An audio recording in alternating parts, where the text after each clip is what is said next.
how would you suggest that someone who's got a lot of things going on to get organized? I look at my 4 priorities every single day, and these priorities do not change. The number 1 tip is hiring a coach. No matter who you are today, I think everybody needs an email list. So that was my turning point, and I decided I wanted to take my passion and help women entrepreneurs that I cared about. You said you launched twice. You failed twice. What made you decide to go back and try again? Hey creators, it's your hosts, Natalie and Yasmin, and you're listening to the Course Creation Podcast. We'll talk business, building digital empires, and how to create passive income to start living a life you love. We are here to empower those of you who are thinking of starting your own course and to support those who are already well on their way to success. We've built a 7-figure media agency on unique storytelling, and now we're here to share our story in the course creation world, and more importantly, to hear yours. We are committed to creating a space for learning and a space for diversity and inclusion. Now let's get the show started. 3, 2, 1, action. Hello everyone, and welcome to another episode of the Course Creation Podcast with your hosts, Natalie and Yasmin. Today we have the pleasure of speaking with Jane Stoller. Jane, otherwise known as Organized Jane, is a Swiss-Canadian life and business organizer, author, speaker, university instructor, coach, and course creator.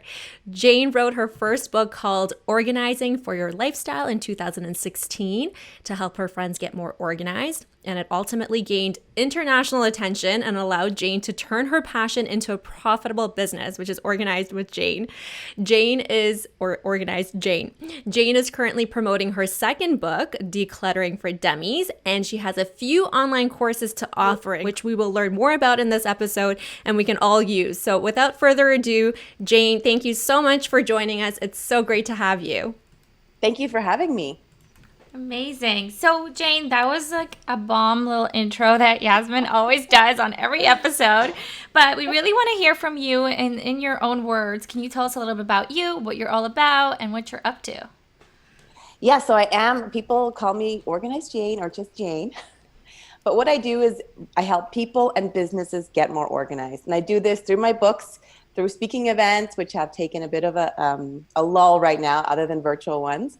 And also my online course, which is a 6-week accelerator for mostly entrepreneurs to how to get your business organized, and also your life organized is in there. So it's really my one big course that helps women entrepreneurs. Do you help people get organized like in their life, like their home, or just on business and online? You know, I spent, before I started Organized Jane, I was in corporate for 15 years, and I was doing a lot organizing business processes, and then my passion is still organizing, things and people and processes. So I did a lot of on the side. I'd organize closets, I'd organize pantries, and that's how really Organized Jane started. But now I really better organize my business to really focus on my zone of genius is, and it's really business processes. So I don't really go into homes anymore and help you, but the first week with me, we do talk about your time management, your laser focused closet, and how your home should still reflect your business processes, but I don't physically go into homes anymore. Amazing. So as you know, our audience is mainly course creators who are just getting started, or program creators who are just getting started and they want to sell their courses or their programs online. Before we really dive into your story and how you got here, can you share with us some of your successes in actually sharing your zone of genius online with others? Yeah, that has changed my life. And even before COVID, this was my goal, because I knew that as Organized Jane, I had networks I'd worked in, Europe, and I've had networks all over the world from my corporate life, but I couldn't physically be there all the time. So being able to be online and help more people has been game changing for myself and my clients. And for that to happen, I also had to understand what my zone of genius was, who my target was, and get validation from them. So I spent a lot of time asking my audience, what is really your pain point in terms of your business struggles, or you're organizing your business, or why are you so overwhelmed? So for me, it was really that validation piece that I needed to complete before I even went online. But then when I was ready, I still did a founding member launch, and then you still get more feedback from people in your course. So I really think that client feedback is one of the things that has truly helped me with my success. That's really amazing. That's absolutely key, understanding your audience. And also starting a new venture, starting a new business, starting a new online course, you need to get organized. So for anyone who is just starting out, where do you begin? What are some of your top, 3 to 5 tips of how to get started? Well, I did it the wrong way first. When I first started, I just created a course and put it on Thinkific, and then I had like one sale from my mom or whatever. But then the number one tip is hiring a coach. All of us need coaches. I've hired a coach, a personal branding coach, when I was scared to market myself first. Now I had a coach to help me create my online course. Then I have a coach to help me market, like different coaches for different things. But the online course market is massive. And I think it's more than just the tech behind it, because we can all do that. There's different platforms, and that's not the difficult part. But it's really getting the accountability, learning from someone who's been successful. So hiring a coach, hands down, to help you create your course. And hopefully somebody in the same niche or that understands your business will really help. And Jane, you mentioned launching on Thinkific, and a lot of those platforms are awesome because they automatically generate users for you. So, depending on, I guess, certain keywords that you use, the quality of your course and all that good stuff, you can potentially generate some users that way. What were some of the challenges that you found with that platform? And how did you get the word out about your course? Was it like very minimal marketing? You just put it up and just wanted to see how it went? So for my course, I actually did it completely organically, and I did really like a 30-day plan. I reached out, I posted profitable content about my course, because I really I do have mini courses, but they're on hold right now. I really wanted to focus on my one zone of genius, especially during COVID, because I feel like we're all a bit overwhelmed and frazzled trying to pivot and change things. So I said, I really want to focus just on my one course. And every day posting, every day responding, every day reaching out organically to my network and beyond, and women who would be who could help, hosting live webinars. And that's where I got all of my traction. No paid ads, nothing. It was really that organic traffic, but it was a lot of work reaching out to people who I think could benefit. Incredible. And did you, when you built that organic audience, through all of the value that you brought with these interactions with your community, did you then go back and change your course and the layout of it to what it is now? Oh, yeah. So the founding members, we did, that was a live course with me, not on any platform. It was over Zoom, 6 weeks. And, amazing feedback. And I'm actually currently updating my course from that feedback. So the new live Thinkific will be July 7th live. But it's so important because they're real people taking your course. And they're people who, of course, paid for it and were held, like they wanted to be held accountable. But I'm updating everything just from feedback now. And I'm probably my whole life going to be constantly updating my course. I feel like there's this misconception that you have an online course, you throw it up there, and then you forget about it. I feel like it's a constant updating. You're engaging with your community. Like every week I jump on calls for 2 hours on Tuesdays, Facebook group, emails. It's not running on its own. Beautiful. So, okay, let's go back a bit. So you were giving recommendations for anyone who's just getting started. And you said the first thing that they need to do is get a coach.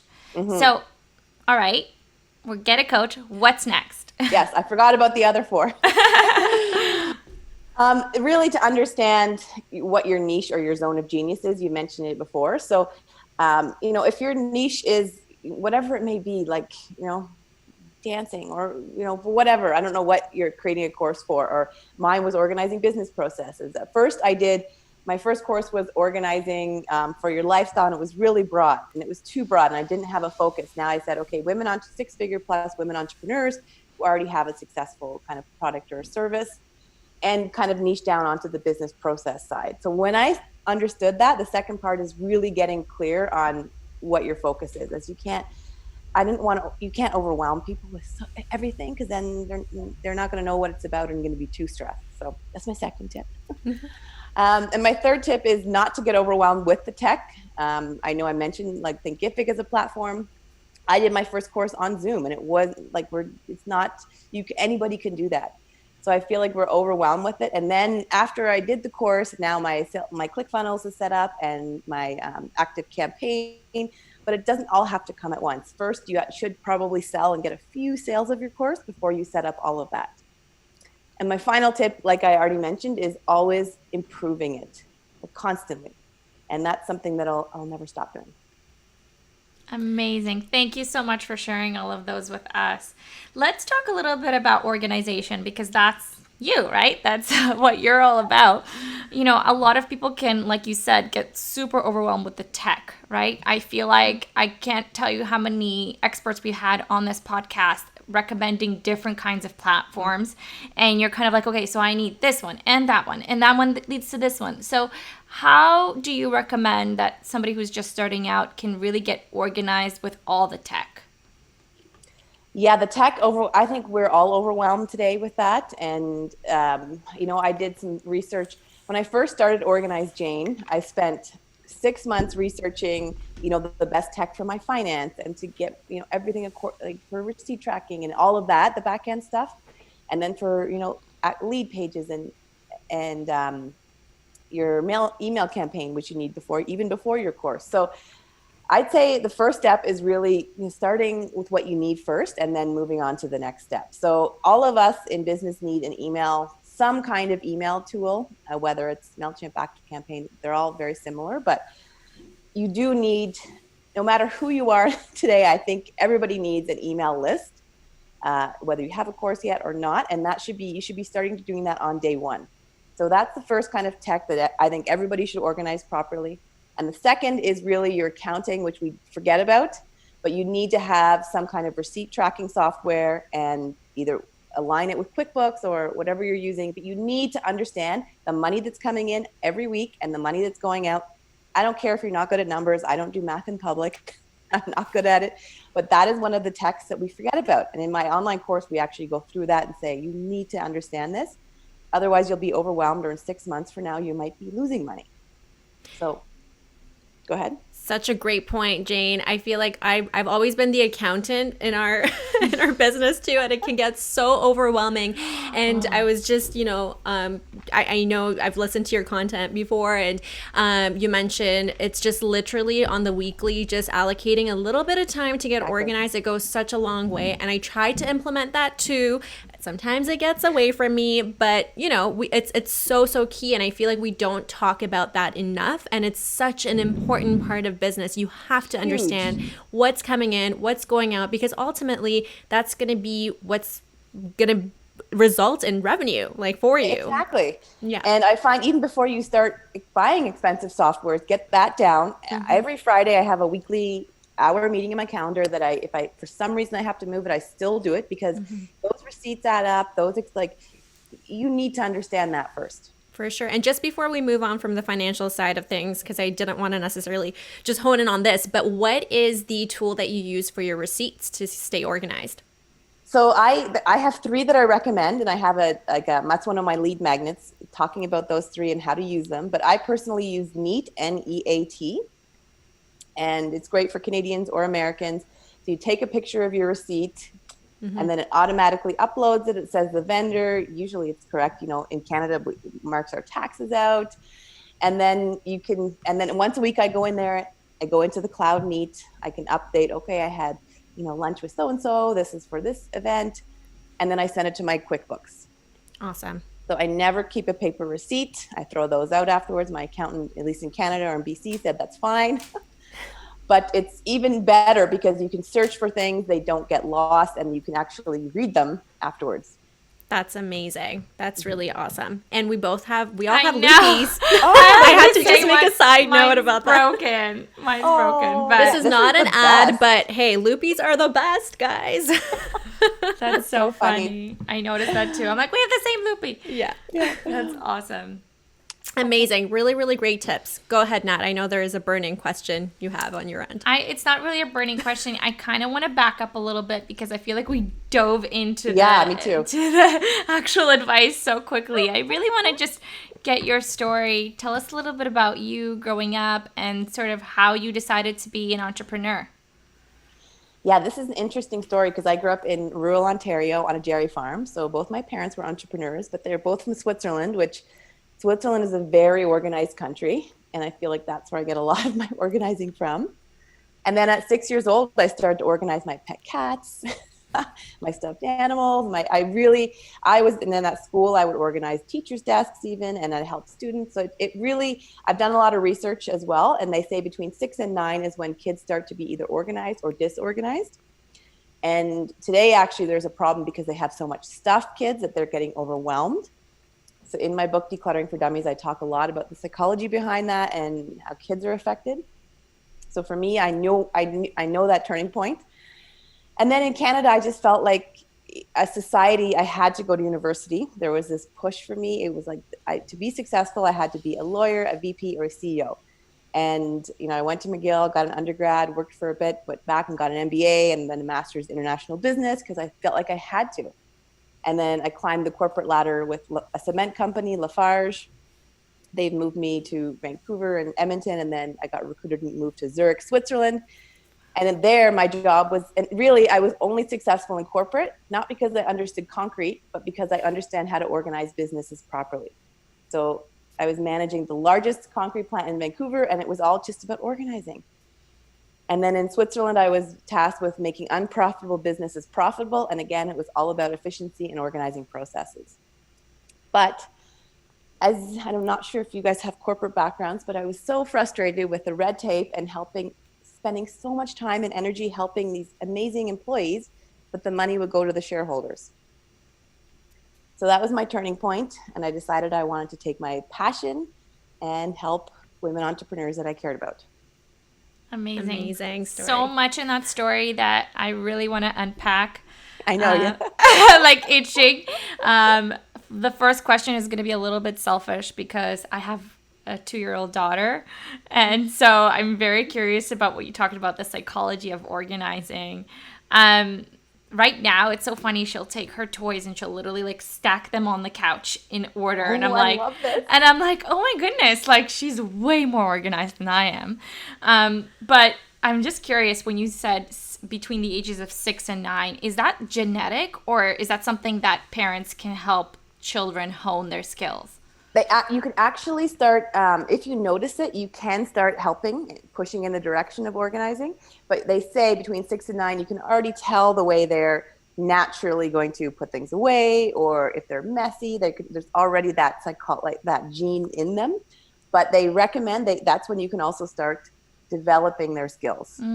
That's good. Mm-hmm. So if let's say she will be messy between the ages of 6 and 9, that's when I can pay extra attention to her. Yeah. Amazing. And a lot of times it's not parents' fault because so much stuff is coming into your house from goodie bags, from schools, from in-laws, from your parents, gifts. So that's why when I was researching for Decluttering for Dummies, I talked to so many families and they're like, it's not us bringing the stuff in, they just get it now, kids. Like it's from everywhere. Amazing. Okay, so moving on from me being selfish, back to your story and how you made that transition. So what made you decide to sort of take your gift or take your zone of genius and package it in a course? Were you inspired by somebody, or was that something like, you started coaching on the side and you realized that this is something that could turn full time? I was doing consulting I started doing consulting on the side, one-on-one. And then I always had a few mentors in the course space, one of them who I hired as my business coach now, that were running these online courses. And I thought that is a great way to package it neatly and get more people involved. Plus you have that collaboration aspect. So it didn't happen right away. It took almost 2 years until the first one failed. Actually, 2 failed. Because I didn't validate first. So it took about 2.5 years to finally get the course running online. But it was really just watching other, Amy Potterfield. I listened to her podcast a lot in terms of creating courses and how she's done it. So, listening to those around and in our spaces and the online communities to see how it's done before just diving in. What drives you? Because I think, we should really cover the topic of failure and our mind shift around it. You said you launched twice. You failed twice. What made you decide to go back and try again? Oh, well, actually, that was just the course I failed twice. I actually, after my MBA, I'd launched, let's say, an organizing business, and I failed because I was too scared to market myself. And, a corporate network said, you can't do this. Lifestyle businesses were not popular then. So I actually failed my complete business 10 years ago. And then for some reason, I had this inkling that I really, like, when I was helping people, they just got so much benefit. I was like, I have to help people that the money will go back to them, or women who are, passionate about what they do.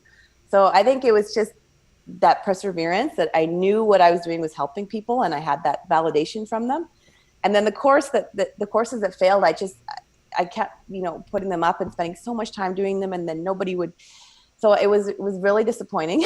It's a lot of time wasted. And I think that's just a process of any entrepreneur. We all do things in our journey that is a waste of time. And had I hired a coach 2 years ago, I probably wouldn't have wasted the time. That's why I really say spend that money up front on coaching.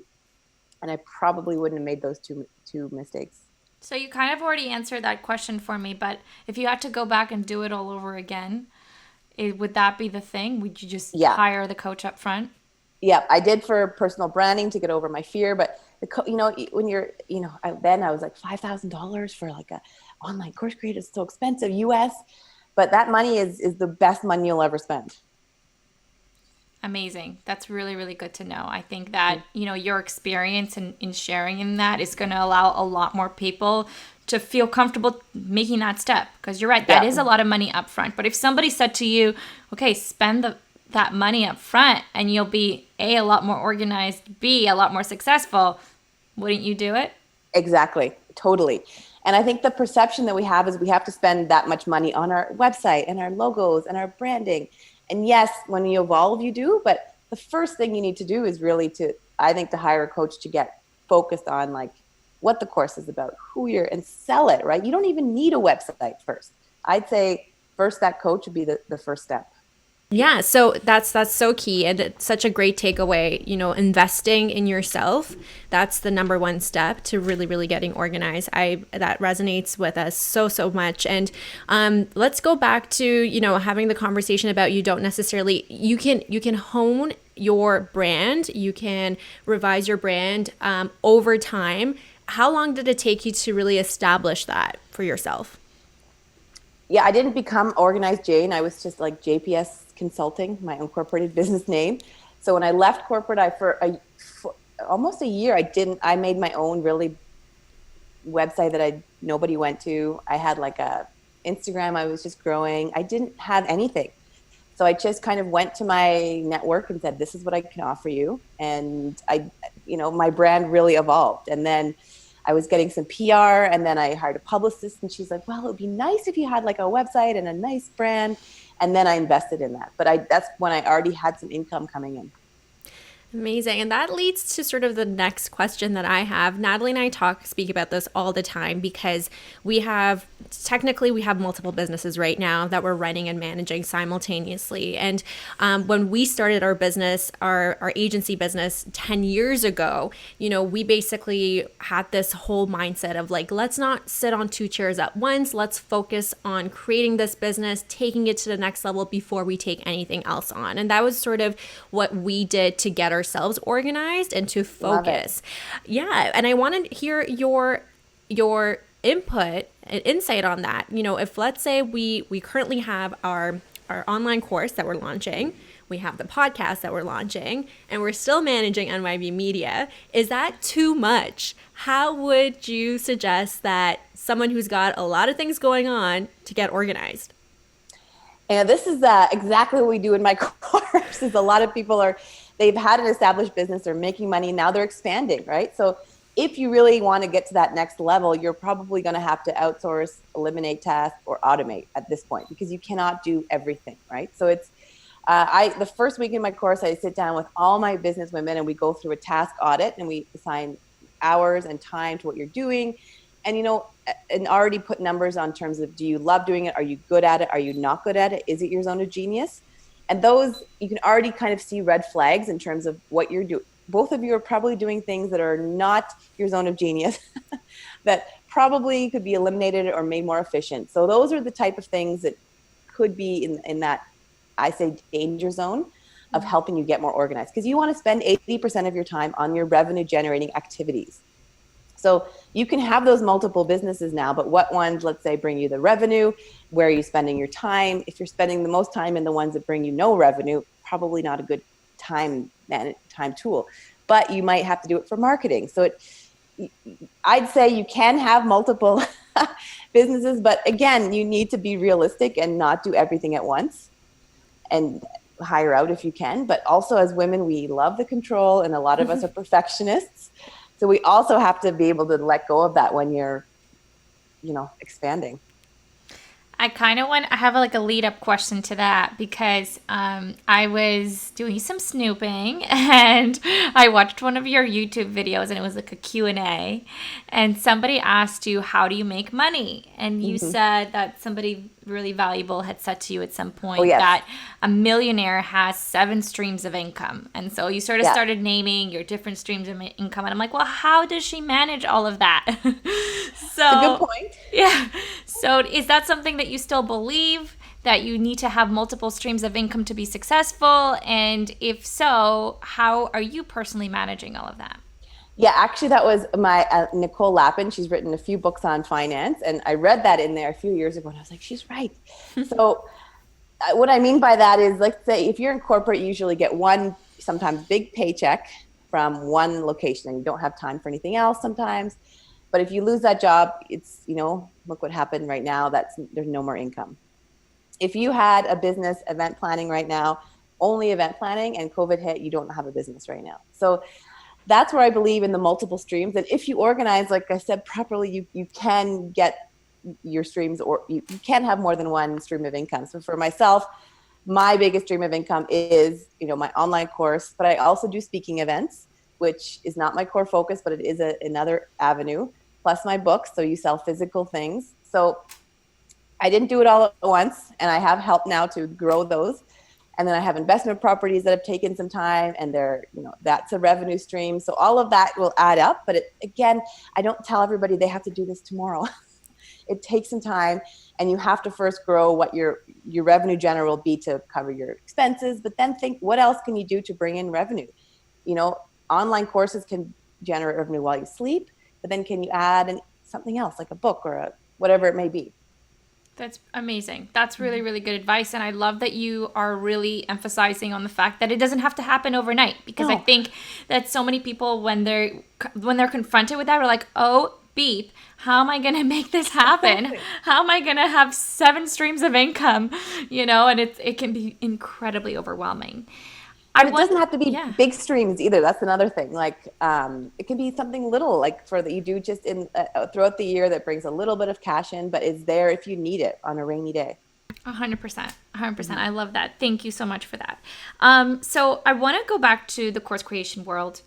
I want to talk about the opportunity here, because I know personally for myself and Yasmin, when we kind of stumbled onto this world, we were like, oh, beep, this is crazy. Like, there's so much opportunity here. But in your experience, how would you describe the opportunity in the course creation world? Massive. I don't know what it is in the billions, I'm sure. Like, I know there's a statistic on terms of how much online courses generate, but it is the space that I think, especially now, you need to have an online course if you are really an expert in something. And that's not just because you want to make money, but you want to share your expertise, right? So it's a great way to hit multiple people. It's also a great, universities and schools have now changed to this. Everybody knows how to use Zoom. It is just the ability for people to learn at home, I think, is just phenomenal. And it's only growing. 100%. Completely agree. It's really exciting. And I think that not only, this was a really exciting, space pre this pandemic, but post this pandemic, when people are going to be a little bit more cautious about gathering in groups, it might only light a bigger fire behind why course creation is such a huge industry. Oh, and I don't even know if it's like maybe people say it's so saturated, like there's everybody doing an online course on this. I'm like, well, yeah, that means people are taking it and there's a demand for it. There's a course for everything. If you know, from how to hula hoop to like how to knit to how to, you know, get more organized, or, you know, how to build a course. So if you have that skill and that unique, there's something unique about what you're doing, and that is the way you can kind of build your course. Yeah, I was listening to a podcast with Pat Flynn. I don't know if you're familiar with Pat Flynn, but he had somebody on there who was a course creator for how to feed baby goats. Like, she's like incredibly successful. And I'm like, I can't believe that's a thing. Yeah. It's just, there's something out there for everybody. I was going to say, I think that speaks to what you were saying about saturation, because a lot of people are like, oh my God, there's so many courses out there. Everybody's talking about the same thing. Why would somebody listen to me? And that's the honest truth, is that, you know, somebody will listen to you. Somebody will take a liking to you. Somebody will want to hear what you want to say. And that shouldn't stop you from creating something. But you probably have to start somewhere and start, you know, talking to your network or saying, hey, what would help you, right? Or is there, you know, get your email list up or get a freebie out or something to get started to validate or to get that list built as well. So do we want to talk about a little bit more about like time management tools right now? Some of the things that you would recommend, you know, as we get bogged down, again, getting organized is so important to not feel overwhelmed. That stress causes that anxiety causes so much stress, and it takes away from you being your best self and your most efficient self. So what are some time management advice or tools that you would recommend for us to tackle on starting today? Yes. Number one tool, this is my time cube. I sell these. I have them branded and Organized Jane. And I tell everybody to get a time cube. You don't have to get mine, or you can use your phone. There's like different apps as well, but then turn off the notifications on your phone. But what it does, so let's say every morning from 11 and at 11 and 4, I check my emails. And I just set a timer for 60 minutes, and it counts down and it blinks red. You'll see the red blinking. You probably can't see it from where you are, but there's a red blinking. It's counting down, and it'll just stare at me while I'm doing my emails. My phone's over here. I'm not going to do anything else. I'm just going to respond, delete, respond, do only emails.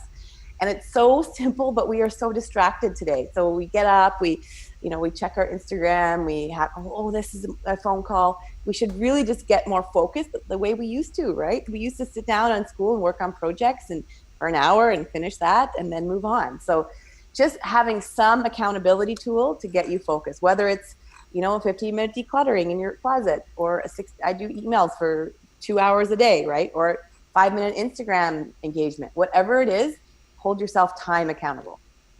Number one tip. Love Amazing. That. Do you roll this dice, or do you choose what the time is? I choose. Okay, so you're not like, let's see how long I'm going to do emails for. No, and I've just gotten really accustomed to doing them twice. I check my emails twice a day at 11 and 4 Pacific Standard Time, and it just became a habit. And then usually 60 is now I don't even need that much time. But and for Instagram, I really use it because you can scroll for hours. So I really try and be intentional. And I don't know if you guys have tried TikTok, but in the beginning, when TikTok first came out, I have no idea how many hours I listened to the same soundtrack, the same moves, but I was just mesmerized. And I was like, oh my God, I got to get off of this. Which is probably why I stopped using it. Yeah, but I'm really hoping it's a phase. I'm sorry, I'm still there. Though, but like, because it's like no one follows me, so I can be funny and like do whatever. But I'm like, I gotta set my TikTok timer 15 minutes because it's such a time waster. So that's key. Yeah, anything that is going to be a time waster, you should really, or just it helps you focus. And for kids too, they're saying these are great. You know, let's do a 10-minute or a 15-minute coloring or whatever it is to help them also get their mental clarity. It's so simple, but so important. Even your note about checking your emails like twice a day, like setting a time, and because we get emails constantly, every other minute we have a new thing, and every time we get a new email, that train of thought gets, Exactly. you lose that train of thought. You're going because you feel like, oh my God, there's this urgency for me to get back. But literally, I think even having a, 12-hour rule or 24-hour rule set for yourself where it's like, I'm going to get back to these emails 100%.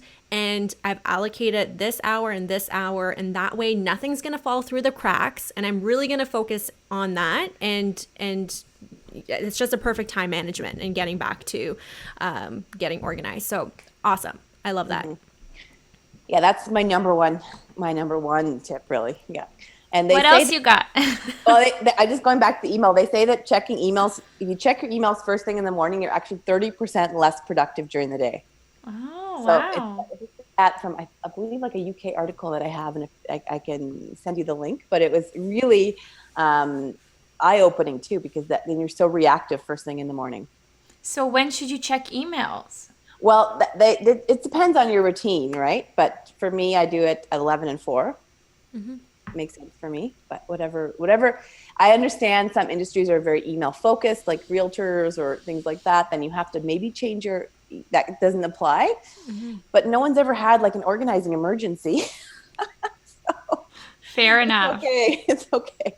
And I do have actually a surgeon in my a plastic surgeon, like a rhinoplasty who does emergency surgeries in my course. And so, those are real emergencies, right? So when her phone beeps, she needs to answer it. So it really depends on your industry. Amazing. Do you have any more tips? Yeah. So my next tip is kind of I talk about this all the time, and it's getting your closet laser focused. And, I'm wearing a sweatshirt here, but I'm at home. But that's the first place that we either gain time or lose time in the morning. And even 10 minutes a day could add up to 60 hours a year. Plus, we all know that feeling of getting up in the morning, stressed, changing outfits, something's not ironed, we can't find something, and then our day is already mentally cluttered, right? So it's that first thing in the morning, laser focused.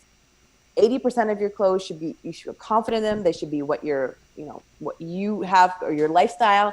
And you want to show up as a boss. So not just save time looking for things and getting dressed, but also not worrying about your looks for the rest of the day. Amazing. I love that tip. I feel like it's something that we don't really pay attention to, but it makes such a huge difference. Yes. It actually literally affects your mood when you go in your closet and you're like, I don't know what the beep to wear today. And so that's awesome. So would you recommend that you also get extra organized and visualize and think about what you're going to wear the next day, the night before? Or if you just have everything organized, you don't even have to think about it? Either or. A lot of people say that helps if they lay out the clothes the night before, especially if they're going into work. A lot of news anchors going in super early, they have to have that ready, things like that, depending on your job. If you do work at home, perhaps just having that laser focus, so when you go in there, you can pick at things and then not worry about it. Because we want to show up like a boss and be confident when we're out there and not worried about if the skirt matches or whatever. I think as women, we spend so much time worrying about our looks, and we want to eliminate that. And one more follow-up question on the closet speak. So my husband and I, he's really organized. He even puts his t-shirts on hangers, and it's awesome. So I love that. And I'm also really jealous because he's got his go-to, and then every 3 months he goes through it. He's like, if I haven't worn that, it's literally, it's gone, which honestly, I wish I had the same sort of skill and instinct in me to be able to do that. I still hang on to things because I think as women, we go through phases. Maybe the next 6 months I'm gravitating towards certain pieces and then I'm eliminating that. But so a couple of tips on what would you recommend? Would you say don't hoard and hang on to pieces that you've had for years, and potentially if you haven't touched it for a year, you're not going to wear it? Or what's the rule of thumb there? I am like, I just organize for your lifestyle, and I don't actually make things magazine perfect because it's not sustainable. So don't worry, it doesn't have to look perfect, but it really depends. Like I'm not the person who'll say, if you haven't worn it in a year, get rid of it, because you might have something that is a classic trench coat or jacket or whatever it may be that you will wear, but just, you have to be realistic with your space and your seasons. In Canada, we have a lot of challenges. So just getting realistic on everything you have in your closet that you keep, whether it's you wear it every day or you don't wear it for a couple of years, it has to still fit. It has to make you feel confident. And don't just keep it because it's expensive or you can sell things today easily. or give it to a friend. There's so many people out there. So just be realistic on if you are going to wear it someday, does it fit you? Don't keep it because you might lose 10 pounds or whatever it may be. But I don't have any hard set rules. It really depends on the person. Awesome. Great. All right, let's get business organized. Yeah. So you are a course creator. You are Organized Jane, but you have online courses. So you are a course creator. What's your recommendation for course creators out there on how to organize their day? What does your day look like? And what would you recommend for other course creators? So like in my calendar, I have my I look at my 4 priorities every single day. And these priorities do not change. These are like my top priorities every single day are getting clients, improving my offers, getting feedback, and 4 is maximizing my profitability. So if anything I'm doing doesn't fit these priorities, I'm like, why am I doing it? So every night when I close up my computer before I spend 10 to 15 minutes organizing the files on there, and I go through what I'm going to do the next day, and I don't try and have more than 7 tasks. But I look at them and I'm like, does it relate to my 4 priorities? And for me, that has really helped me because as entrepreneurs, we're doing so many things, but does it relate to what you're really focused on? And it took me a long time to get this list focused. And I feel like as time grows, you'll understand more of what your key priorities are, but having kind of your top 4 and then your daily tasks, your weekly tasks, your monthly tasks should all relate to those 4. Incredible. That's an awesome tip. And I feel like we need to 100% have that 4 priority pieces in check because you're absolutely right. All the actions that you take should reflect your priorities. So that's an awesome tip. Thanks for sharing that. And I find there's no tech involved. It's just a notebook. I know. Sometimes it's just like writing things down kind of becomes ingrained in your brain better. I struggle because I have like chicken scratch. Like it's like I'll write something down and I'm like, what is that? Like I can't read my own writing, but I really want to be a note taker. It's just really hard to decipher what's going on this notepad right now. Okay, so again, let's get down to business. For the course creator that's just starting out and they're kind of struggling with imposter syndrome. I think that phrase gets thrown around a lot in this industry. There's a huge mental shift that needs to happen for you to put yourself out there powerfully.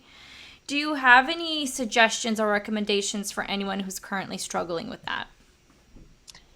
It's a really good question, and I feel like we all just think we're not qualified enough, we're not good enough, and it usually takes some reflection of talking to somebody or a friend or a mentor and just back checking. Oftentimes too I'm like, I'm not qualified. No, I have the degrees, I have the education, I have the training, I have all of this.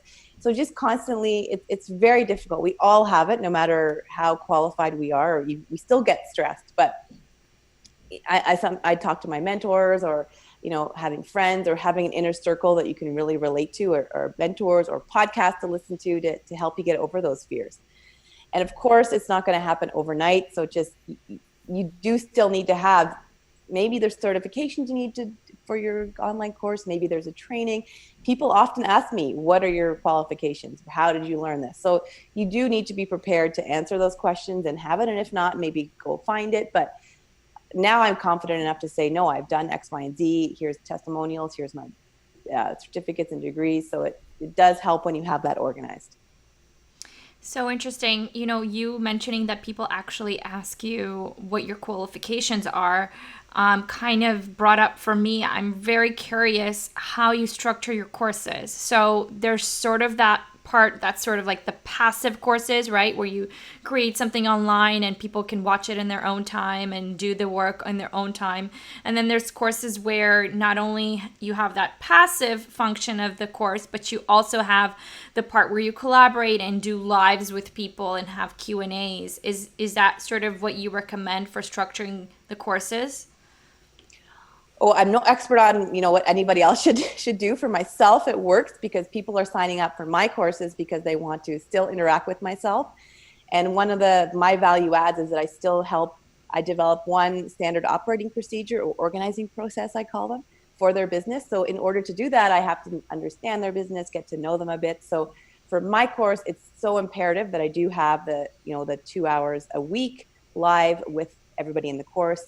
It's not just one-on-one, but we still get a lot of collaboration. But I find it extremely valuable for what I'm doing. Maybe not necessary for others, but I'm not sure. Great. Well, I think, a lot of it, we just have to speak from our experience. And I love that you've added a level of collaboration for your courses, because a lot of the times anyone heading into the course creation world thinks, oh, I'm just going to spend the time creating the content and then it's hands off, right? And that's not necessarily true.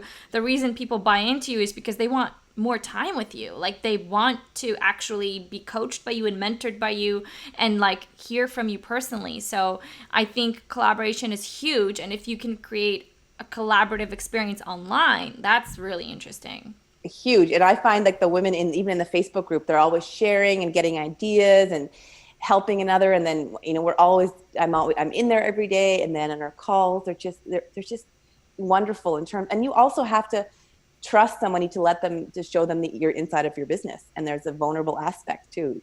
People have overwhelm, or they're not, this area's suffering or whatever it is. It's an intimate topic. So I think that's where they need to trust as well. Great. I'm going to reference Pat Flynn again, because he's a really big name in the course creation world. And he says, the riches are in the niches. So how did you get to figuring out your niche? And do you have some advice for people trying to figure out their niche? Like, for example, I know that people will say, here's a great example. I want to create an online course to help people lose weight. So then that's a niche, helping people lose weight. But then taking it further would be help women lose weight. And then taking it further from there is helping mommies lose weight. Where do you stop when you're creating a niche? I'm really no expert in this, but when I niche down, I really saw success, and it's just that really getting clear on, talking to your customers. I had to talk to probably 50 people to better understand where to help me get my niche, right? To see what their challenges were. And then when I was doing that, I realized, okay, I'm talking to women who you already have business, already have income. My niche is really, I say it's a champagne problem to work with me, because you already have some income. You already have a proven product or offer. I do not work with people who have or in my courses, who have just starting a business, who don't know if their product works, because I'm not an expert in that. So it took me a long time to actually find my niche. But once I did, it really helped me scale and help more people, because if they're not in your niche, you're probably not helping them as much. And I find I was trying at first to help everybody, and it just doesn't work. Well, yeah. I love what you said, trying to help everybody, and it just doesn't work. That's so profound, because so many people get into this industry and they're like, I'm going to help. I'm just going to put my fishing net out there to a huge pool of people. And then crickets, nothing, you hear nothing. Yeah, and I was just going to add, it's such a great point. It's okay to start off broad, but within the process, hone in and find your niche. Don't think that, okay, just because I don't have that niche, I can't get started. It's you have to start from somewhere. And that's an exercise that you just have to go through to get to that understanding of who your niche is, or what your niche is, rather. It takes time. And even in for my course, I jump on a call with every single person that is enrolled. And some people are not a good fit. I'm I'm sorry, I don't think I can help you. Maybe this is a better avenue. So that's also, you get to learn your niche the more people you talk to.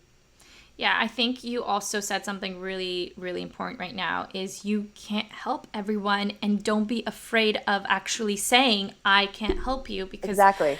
As business owners, we're I'm not going to turn down business, so that's really, really important. Okay, so you are giving us so much amazing wisdom, and so much I love it. It's a very tangible, concrete advice, which is everything that we're after. Let's switch gears a little bit because I want people to sort of get to know you. What do you do for fun outside of being an entrepreneur and this boss business lady? So I actually, now that I've left corporate, I can live wherever, and online courses do give you that power, right, to not have to be in one city. So I live most of the time in Whistler, Canada. So I ski and snowboard, and then I have a place in the Bahamas, and I go there a lot in the winter time. So I just really organize my life now to where I am. And that's has been my dream for my whole entire life. So I do a lot of outdoor sports and things like that. Oh my God, that's Love amazing. it so much. I love that. A house in the Bahamas. Ooh, that sounds nice. That's amazing. Well, we're coming towards the end of our podcast here. Before we sort of sign off, we want to know if there's one last wisdom bomb you can leave our audience with. Well, I always say, never devalue your passion, because your passion will likely help one person, two people, or millions of people, right? So never devalue it. We always do that. And you want to take it and share it with as many people as you can. Amazing. That's so Love nicely it. put. I love it so much. This has been so inspiring, Jane. Thank you so much for your time. It's been such a pleasure. Thank you. And I can't wait to connect with you and our other communities. We're so connected. It's such a small world. So thank you again for your time. And Yes, just thank you. before we sign off, where can our listeners find you? On organizedjane.com, that's my website. I have a webinar there that talks about my courses you can sign up for. And then Instagram is Organized Jane, and YouTube as well. Fantastic. And we'll drop all those links into the show notes. So anyone's listening who's curious and wants to check it out, check out the show notes. And thank you again so much. It's been you. so amazing talking to you. Thank you so much. Have Thanks. an awesome day. Bye. Bye. You too. Bye-bye. That's a wrap on another episode of the Course Creation Podcast. Thank you for tuning in and being a champion of ours. If you enjoyed this episode, please hit subscribe and find us on Apple Podcasts to leave us a review. We really want to hear from you. And we're going to be digging through reviews for our next guest to feature. So if you're interested in being a guest, then you know what to do. Also, join our private Facebook community called the Course Creation Crew to connect with other course creators. And don't forget to follow us on Instagram at coursecreation.com. That is all. We appreciate you all so much and look forward to having you here next time.